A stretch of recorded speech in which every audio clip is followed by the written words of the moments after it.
மாதம்பட்டியில் ஓர் அற்புதம். பரிபூர்ணாஸ் ஐஸ்வர்யம் seniors living Paradise. Phone 9943299940.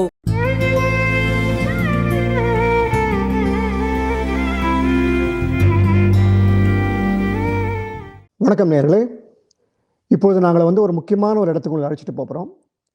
உலகிலேயே 2வது அழகான கடற்கரை ஒன்றுக்கு அழைத்து கொண்டு போகிறேன். என்ன கடற்கரை? முதல் அழகான கடற்கரை, இயற்கையின் அம்சங்கள் கொண்ட கடற்கரை ரியோ டி ஜெனிரோ என்ற இடத்தில். 2வது சென்னையில் உள்ள மெரினா கடற்கரை. இந்த மெரினா கடற்கரையில் அழகாக நிற்கும் சிலை ஒன்று தான் நீங்கள் பார்த்துட்டு இருக்கீங்க விஷுவலில். அதான் கண்ணகியுடைய சிலை. சிலப்பதிகாரத்தின் நாயகியான கண்ணகியுடைய சிலை அது. கையில் ஒற்றை சிலம்போட தலைவிரி கோலத்தோட பாண்டியனுடன் நீதி கேட்கும் அருமையான சிலை. கண்ணகின்னு சொன்ன உடனேயே நமக்கு நெருப்பு தான் ஞாபகம் வருது, ஃபயர். அதே மாதிரி கண்ணகியுடைய வாழ்க்கையிலும் ஏகப்பட்ட மாறுதல்கள், நெருப்புக்கு அந்த அளவு ஈக்குவலான வாழ்க்கை மாற்றங்கள், சம்பவங்கள். இந்த சிலைக்கும் கிட்டத்தட்ட அதே மாதிரியான பல பரபரப்பு சம்பவங்கள் ஏற்பட்டுள்ளன. 1967ஆம் ஆண்டு உலக தமிழ் வரலாற்று இதுக்காக மகாநாட்டுக்காக இந்த சிலை இங்கே நிறுவப்பட்டது. இதை நிறுவியவர் அந்த காலத்தில் அப்பொழுது முதலமைச்சராக இருந்த அறிஞர் அண்ணா அவர்கள். 1967. 2001 அதிமுக ஆட்சி காலத்தில் இந்த சிலை இங்கிருந்து அகற்றப்பட்டது. காரணம் என்ன என்பதை நீங்கள் பழைய பத்திரிகைகள் பார்த்து நீங்கள் தெரிந்து கொள்ளுங்கள். 2006 மீண்டும் இந்த சிலை இதே இடத்தில் வைக்கப்பட்டது. இதை செய்தவர் அந்த சமயத்தில் முதலமைச்சராக இருந்த மாண்புமிகு டாக்டர் கலைஞர் அவர்கள். சரி, இந்த கண்ணகி சிலையை பற்றி நான் இப்போ இந்த பதிவில் பேசுகிறேன்னு நீங்கள் கேட்கலாம். இதற்காக நீங்கள் ஒரு 4 நிமிஷம் எனக்காக நீங்கள் காத்திருக்க வேண்டும். 4 நிமிஷத்துக்கு அப்புறம் கண்ணகி சிலையை பற்றி நான் ஏன் பேசினோம் என்பதை நான் உங்களுக்கு தெரிவித்துக் கொள்கிறேன். 10 நாட்களுக்கு முன்பாக அமெரிக்காவில் உள்ள டெக்சாஸ் மாநிலத்தில் உள்ள ஹியூஸ்டன் நகரில் ஒரு அருமையான ஒரு கண்காட்சி அங்கிருந்த மியூசியத்தில் வைக்கப்பட்டுள்ளது. அந்த அருங்காட்சியகத்தில் அதுக்கு பேர் ரமேசஸ் த கிரேட் அந்த கோல்ட் ஆஃப் த ஃபேரோஸ் என்றது. ரமேசஸ் என்பது ஒரு எகிப்து நாட்டு அரசன், மிக முக்கியமான அரசன். எகிப்து நாட்டின் வரலாற்றின் மிக மிக முக்கியமான அரசன். அவனுடைய காலத்தில் தான் எகிப்து நாடு உலகம் முழுவதும் பரவி இருந்தது. அதனுடைய சிறப்பு. இந்த கண்காட்சி மிக முக்கியமான கண்காட்சி. இஸ் அ டிராவலிங் எக்ஸ்போ, அதாவது நடமாடும் கண்காட்சி. ஒவ்வொரு நாட்டுக்கும் போயிட்டு இருக்கு. இந்த கண்காட்சியை பார்ப்பதற்காக அமெரிக்கர்கள் கியூவில் நின்றுட்டு போகிறாங்க. $35 இருந்தால் கூட அந்த அளவு இது ஒர்த் எக்ஸிபிஷன், அது கண்காட்சி. இந்த கண்காட்சியில் என்னென்ன இருந்ததுங்கிறது நான் சுருக்கமாக உங்களுக்கு சொல்கிறேன். 5000 ஆண்டுகளுக்கு முன்பாக நைல் நதிக்கரை எகிப்திய நாகரிகத்தின் எச்சங்களை கொண்டது தான் இந்த கண்காட்சி. இந்த கண்காட்சியில் எகிப்து நாகரிகத்தின் நாயகனான ரமேசஸ் என்பவனுடைய காலகட்டத்தில் கண்டுபிடிக்கப்பட்ட எச்சங்கள் தான் இருந்ததில்லை. அது மட்டும் இல்லாமல் ரமேசஸ் த 2, ரமேசஸ்ங்கிறத சில பேர் ராம்சேஸ் என்று சொல்வார்கள். இந்தியாவில் ராமசீஸ் என்று சொல்வார்கள். ராமனோட சேர்த்து சொல்லுவாங்க. சரியான ப்ரொனன்சியேஷன் ரமேசிஸ் தான். ரமேசிஸுடைய மனைவி நெஃப்டிடி, அவங்களுடைய சிலையும் அவர்கள் சார்ந்த சவப்பெட்டிகளும் இங்கே உள்ளன. இதை தவிர அரசனுடைய உடைமைகள், எகிப்திய நாட்டு தெய்வங்களின் கல் சிலைகள், ஓவியங்கள், எகிப்திய அரசர்கள் ராணிகள் பயன்படுத்திய நகைகள், அவர்களின் பொருட்கள், வாசனை திரவியங்கள், பதப்படுத்தப்பட்ட விலங்குகளின் உடல்கள், தாயத்துகள், இப்படிலாம் நிறைய இந்த கண்காட்சியில் இருந்தன. இவற்றையெல்லாம் நான் பார்க்கும் பொழுது தமிழகத்துக்கும் எகிப்து நாட்டுக்கும் உள்ள வணிக தொடர்பு எனக்கு நினைவில் வந்தது. அது மட்டும் இல்லாமல் சமீபத்தில் ஒரு ஆராய்ச்சி ஒன்று ஒரு புத்தகமாக வெளிவந்தது. Isis the gods of Egypt and India அப்படிங்கிறது உண்டு. அதில் என்ன சொல்கிறாருன்னா, எகிப்து நாட்டு தெய்வமாக இசிஸ் கண்ணகியோட தொடர்பு உள்ளது என்று அந்த புத்தகத்தில் எழுதியுள்ளார். இது 2 செய்திகளை பற்றி நம்ம பார்க்க போகிறோம். அதற்கு முன்பாக நேயர்களை உங்களை நான் கண்காட்சிக்கு என் கூட அழைத்து செல்கிறேன். கண்காட்சியில் மிக முக்கியமான இடங்களை மட்டும்தான் நம்ம பார்க்க போகிறோம். 3 நிமிடங்களில் பார்த்துவிட்டு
கிட்டத்தட்ட 3000 ஆண்டுகளுக்கு முன்பாக தமிழகத்திலிருந்து புறப்பட்டு ஆயிரக்கணக்கான இளைஞர்கள், அந்த வணிகர்கள் தெற்காசியா, மத்திய ஆசியா முழுக்கவும் பரவி சென்று அங்கு வணிகம் செய்து மூட்டை மூட்டையாக பணம் சேர்த்தார்கள் என்றது நம்ம சொல்லிட்டு இருந்தோம்.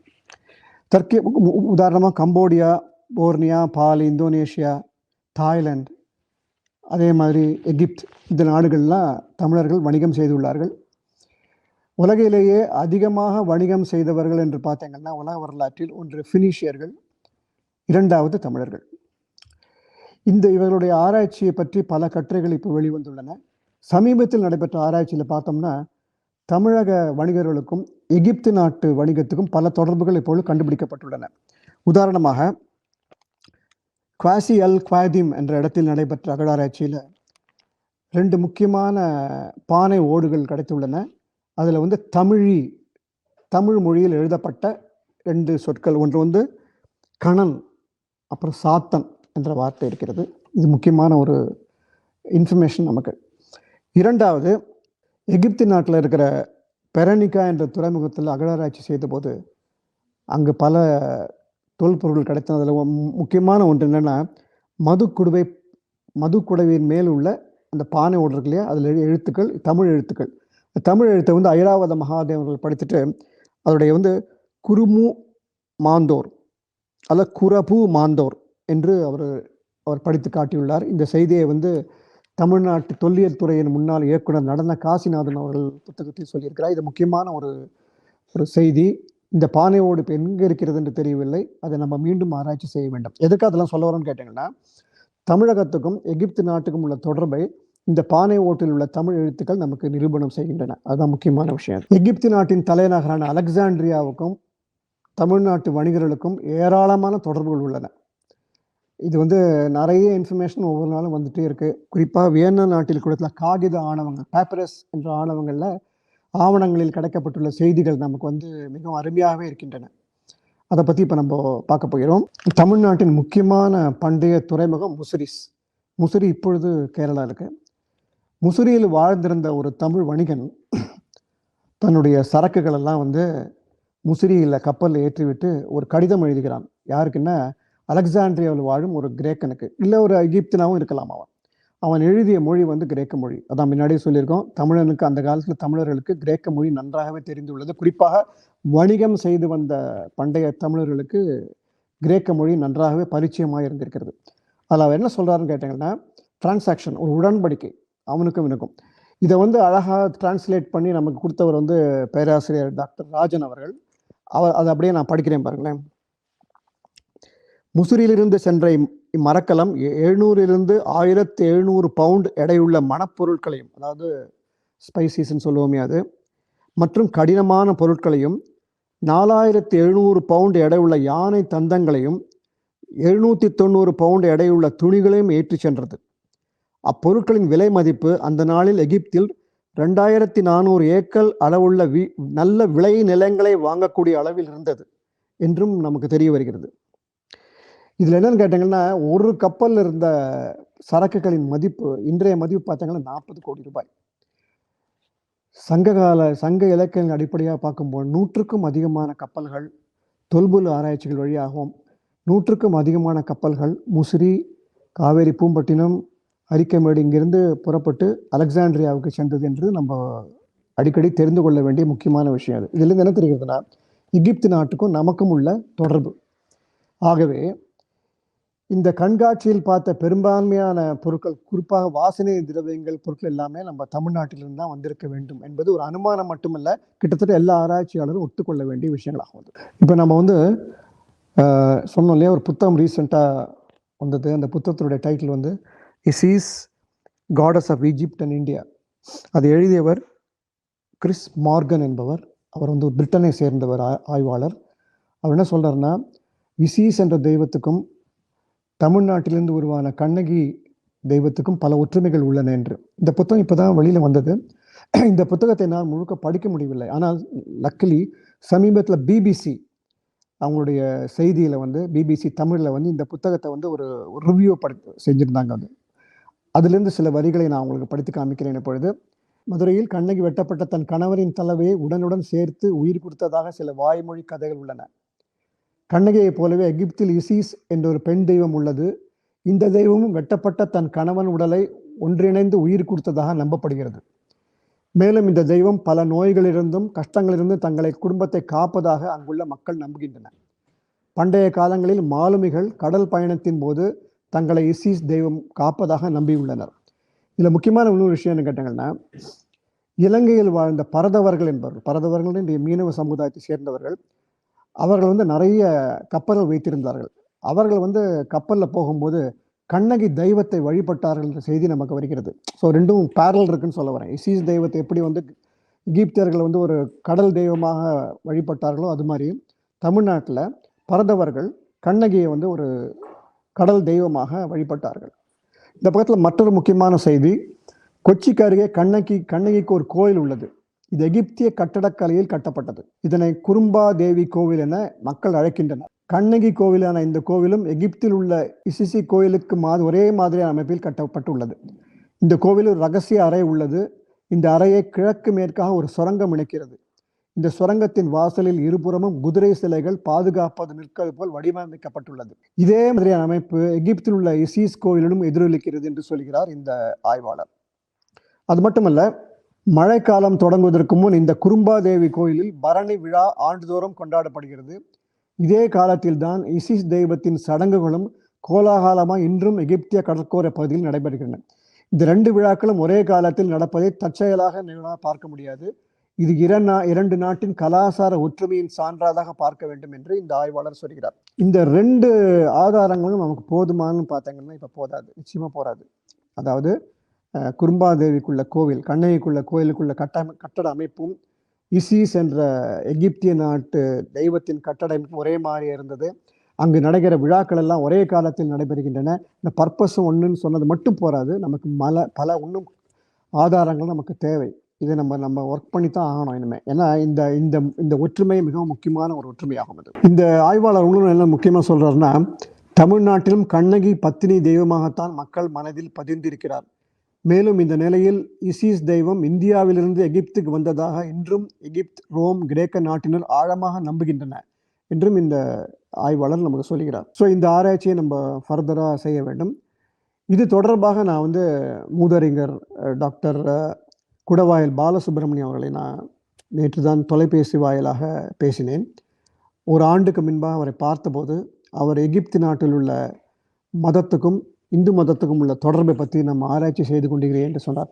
Actually visited Egypt also. அவர்கிட்ட நான் கேட்டேன் என்ன மாதிரியான ஒற்றுமைகள் உள்ளன என்று. அவர் சொன்னார், நான் என்னுடைய ஆராய்ச்சி முழுக்க முடியல, இருந்தாலும் இதுவரை நான் சேகரித்த தகவலை உங்களுக்கு சொல்கிறேன் அப்படின்னு சொன்னார்.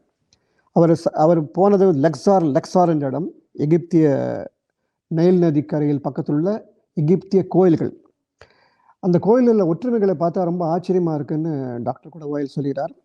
அங்கேயும் அந்த கோவிலில், எகிப்து கோயில்களில் அந்த காலத்தில் அந்த கோவில் தெய்வங்கள் பல்லாக்கள் அழைத்து கொண்டு சுற்றி வருவது, அந்த பழக்கம் அங்கே இருந்தது. அப்புறம் அதை பூஜை செய்யும் பூஜாரிகள் புலித்தோல், மான் தோலை போட்டுக்கொண்டு தான் செய்கிறாங்க. அந்த பழக்கம் நமக்கும் இங்கே இருக்கிறது. அப்புறம் இறைவனுக்கு பிரசாதம் கொடுக்கும் பழக்கம், பூவால் அர்ச்சனை செய்வது, அப்புறம் தீபாதரணை காட்டுவது, அதான் ரொம்ப முக்கியம்னு குடவாயில் சொல்கிறார். அது மட்டும் இல்லை, அந்த தீர்த்தம் தெளிப்பாங்க இல்லையா, அதுக்கு மூக்கு பாத்திரம், அதே மாதிரி மூக்கு பாத்திரம் இங்கே இந்து கோவிலில் இருக்கிற அதே மாதிரியான மூக்கு பாத்திரம் எகிப்து நாட்டு கோயிலும் இருக்கின்றன. அதாவது அந்த தண்ணீரை தெளிப்பது. அது மட்டும் இல்லை, அந்த கோயில் சன்னதிகள் உள்ளன, கொடிமரமும் இருக்கிறது அந்த கோவில்னு சொல்றது அவர். இத்தனை ஒற்றுமைகள் இருப்பதனால குடவாயில் பாலசுப்ரமணியம் சொல்கிறார் என்றார், எகிப்து நாட்டிலிருந்து தான் தமிழ்நாட்டுக்கு இந்து மத சடங்குகள் வந்திருக்கலாம் என்று அவர் சொல்கிறார். அவர் சொன்னதுக்கு முக்கியமான காரணம் என்னன்னு கேட்டபோது அந்த கால வரவேற்பு தான். உங்களுக்கு ஈஜிப்ட் நாகரத்துடைய காலம் பார்த்தீங்கன்னா 3100 பிசி இருந்து கிட்டத்தட்ட ஒரு 200 பிசி வரை வருகிறது. ஆனால் சங்க இலக்கியத்தினுடைய காலம் அதிகபட்சம் 800 பிசியா இருக்கிறதுனால, அதாவது கால வரவேற்பை கருத்தில் கொண்டு பார்க்கும்போது எகிப்து நாட்டிலிருந்து தான் நம்ம நாட்டுக்கு இந்த பூஜை புனஸ்காரங்கள் அல்ல தெய்வ நம்பிக்கையுடைய கோவிலுடைய பல ட்ரெடிஷன்ஸ் எல்லாமே அங்கே தான் வந்திருக்குன்னு சொல்லிட்டு இவர் நம்புகிறார். இது ஒரு டென்டேட்டிவ் ரிசர்ச் தான். ஆனால் இதை பற்றி நான் அவர்கிட்ட பேசின போது சொன்னேன், இந்த கால வரையறுப்பை மட்டும் வச்சுக்கிட்டு நம்ம சொல்ல முடியுமான்னு கேட்டால் அதுவும் முடியாதுன்னு சொல்லுகிறார். உதாரணத்துக்கு சொல்கிறேன் பாருங்கள்.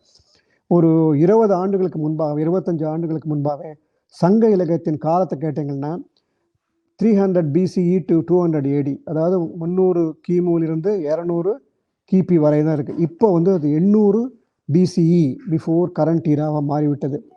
வெகு சீக்கிரமே இது 1500 ஆண்டுகள் பிசி போகிற சான்ஸ் இருக்குது. உதாரணத்துக்கு ஏற்கனவே சொன்னோம், தமிழ் நாகரிகத்தின் தொட்டிலாக கருதப்படும் ஆதிச்சநல்லூரின் காலம் வந்து 1800 BCE.